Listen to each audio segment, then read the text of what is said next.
এই ছেলেটিকে জোর করে একটি লোহার মুখোশ পরিয়ে দেওয়া হয়েছিল। এরপর তাকে 6 বছরের জন্য একটি অন্ধকার কারাগারে বন্দী করে রাখা হয়।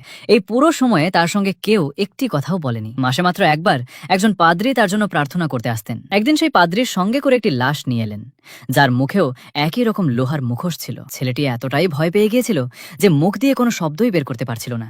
পাদ্রী তাকে আস্তে করে বললেন তিনি তাকে বাঁচাতে এসেছেন। এরপর পাদ্রী প্রহরীদের ধোঁকা দিয়ে বললেন মুখোশ পরা বন্দী প্লেগ রোগে মারা গেছে। প্লেগের নাম শুনেই প্রহরীরা ভয়ে কাঁপতে শুরু করলো এবং পাদ্রীকে দ্রুত সেখান থেকে চলে যাওয়ার অনুমতি দিল। এভাবেই পাদ্রী অত্যন্ত বুদ্ধি করে ছেলেটিকে সেখান থেকে বের করে আনলেন। এরপর কিছু সরঞ্জামের সাহায্যে তার মুখের লোহার মুখোশটি কেটে খুলে ফেললেন।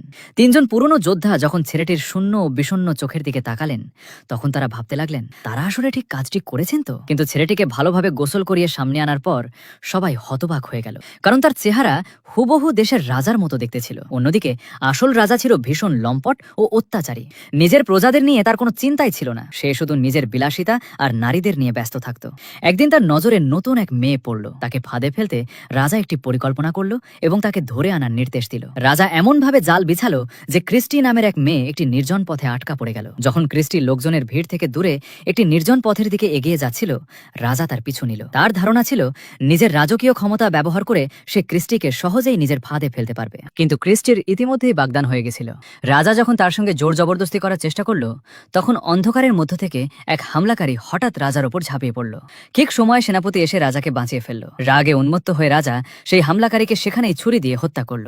এরপর পিছনে ফিরে দেখল ক্রিস্টি তার বাগদত্তার সঙ্গে সেখান থেকে চলে যাচ্ছে। কয়েকদিন পর ক্ষুধায় অতিষ্ঠ জনগণের ধৈর্যের বাঁধ ভেঙে গেল। তারা রাজপ্রাসাদ ঘেরাও করে ফেলল। রাজা যে খাবার ও রেশন বিতরণ করেছিল সেগুলো এতটাই পচা ছিল যে শূকরও তা খেত না। সেনাপতি যখন রাজাকে এই খবর জানালো, তখন রাজা নির্মমভাবে সমস্ত বিদ্রোহীকে গুলি করে হত্যার নির্দেশ দিল। শুধু তাই নয়, ক্রিস্টির বাগদত্তাকেও সে ইচ্ছা করে যুদ্ধের সবচেয়ে বিপজ্জনক ফ্রন্টে পাঠিয়ে দিল। সেখানে এক বিস্ফোরণে তার মৃত্যু হলো। এই খবর শুনে ছেলেটির বাবা ভেঙে পড়লেন। তিনি জবাব চাইতে সরাসরি রাজপ্রাসাদে ছুটে গেলেন, কিন্তু সেনাপতি তাকে বাধা দিল। রাগে ক্ষিপ্ত হয়ে তিনি সেনাপতিকে রাজার অত্যাচারে সহযোগী হওয়ার জন্য তীব্র ভর্ৎসনা করলেন। অন্যদিকে বাগদত্তার মৃত্যুর পর ক্রিস্টি সম্পূর্ণ ভেঙে পড়েছিল। রাজা তাকে প্রাসাদে ডেকে পাঠালো এবং শেষ পর্যন্ত তার উপর নিজের অত্যাচার চালালো। পরিস্থিতি আরও খারাপ হতে দেখে পাদ্রী সেই 3 যোদ্ধাকে গোপন বৈঠকের জন্য ডাকলেন। সেখানে পাদ্রী স্বীকার করলেন যে রাজার ওপর হামলা করা ব্যক্তিটিকে তিনিই পাঠিয়েছিলেন। তিনি তার পুরনো রাজার সঙ্গে গড়ে তোলা এই সাম্রাজ্যকে একজন লম্পট রাজার হাতে ধ্বংস হতে দিতে চাননি।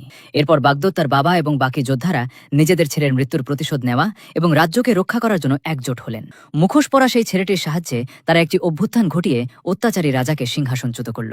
এরপর আসল রাজার মুখেও সেই একই লোহার মুখোশ পরিয়ে তাকে পানিতে ভরা একটি অন্ধকার কারাগারে বন্দী করে রাখা হলো। এরপর পুরো রাজ্যে আবার শান্তি ও সমৃদ্ধি ফিরে এলো, আর সেই মুখোশ পরা ছেলেটি পরবর্তীতে